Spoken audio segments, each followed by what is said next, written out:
Dua,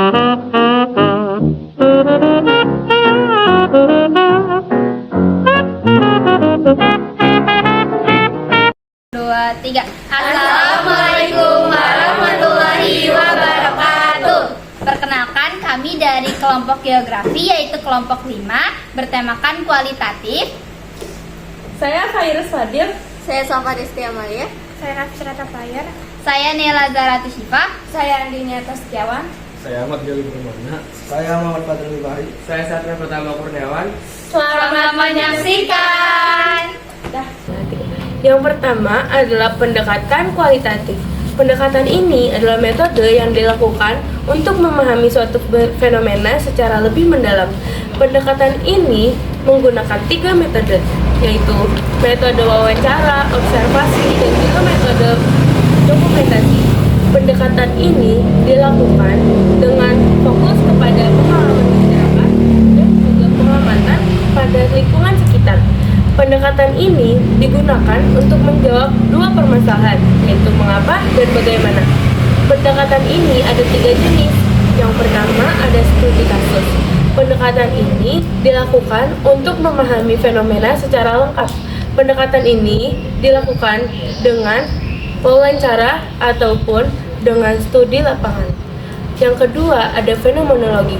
Pendekatan ini dilakukan dengan cara kita masuk ke masyarakat lalu menanyakan bagaimana keadaan setelah fenomena itu terjadi ataupun sebelum fenomena itu terjadi. Yang ketiga adalah etnomorfologi. Ini dilakukan dengan cara kita berbaur ke masyarakat dengan secara alami. Nah, selanjutnya adalah pengumpulan data secara metode kualitatif.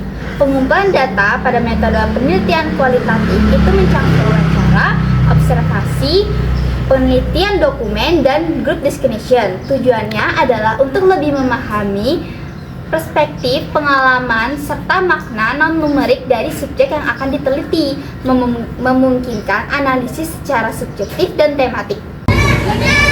Ciri-ciri pada data penelitian kualitatif. Yang pertama adalah peneliti adalah instrumen.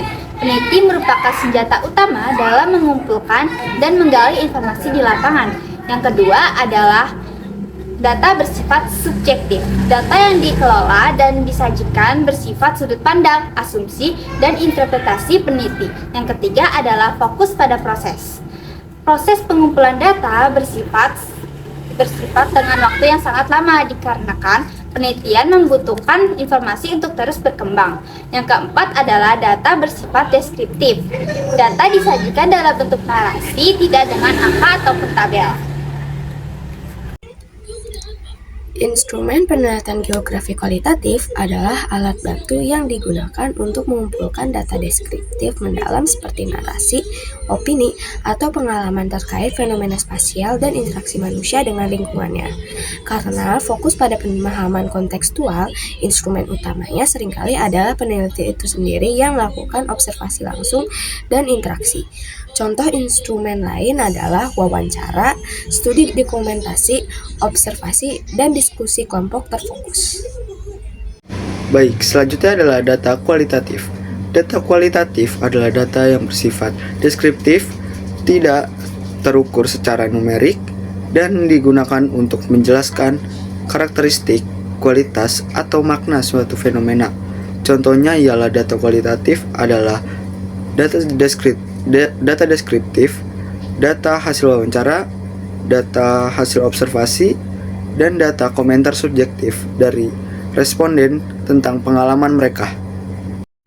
Selanjutnya yang kelima ialah sumber data. Sumber data dalam penelitian kualitatif berupa kata-kata dan tindakan.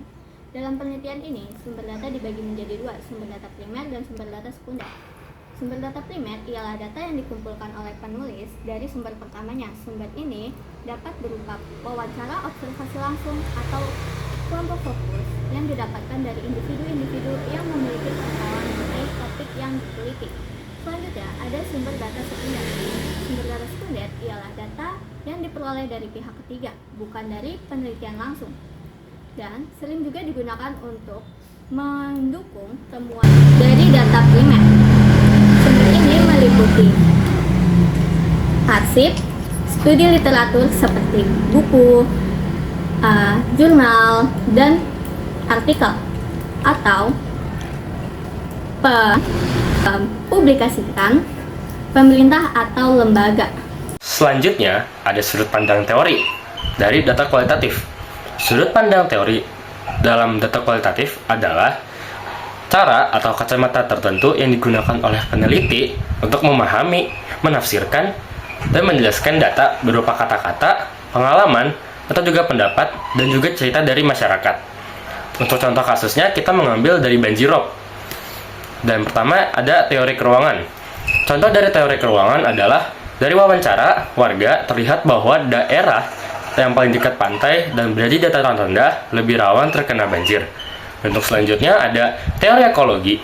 Contoh dari teori ekologi adalah warga menjelaskan bahwa banjirop membuat mereka sulit beraktivitas. Sementara buruknya saluran air juga memperparah dari banjirop itu sendiri. Dan untuk yang terakhir, ada dari teori kompleks wilayah.